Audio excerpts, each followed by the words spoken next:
Please kindly click on the red subscribe button below this video and subscribe to our YouTube channel.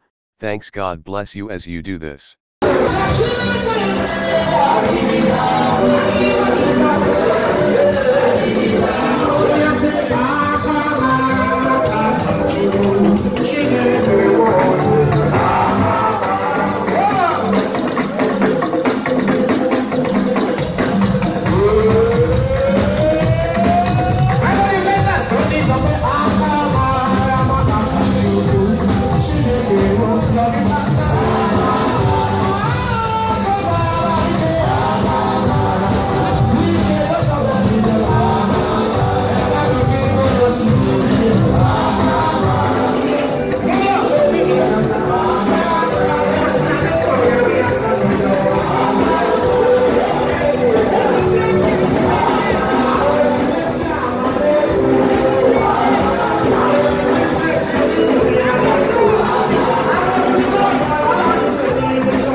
Thank you so much for watching our videos, and importantly, you need to subscribe because we drop videos almost every day. Any events going on in Nigeria, Gua TV is always the first to get there, so you just need to subscribe unless you'll be missing out. And how to subscribe? There's a circle here written Gua TV. Click on it, you see a subscribe button. Click on the subscribe button. That's all. And if any event just take place or you heard something, just go on YouTube, search for Gua TV. You see the. And if you have a big show coming up, any event, you can call us.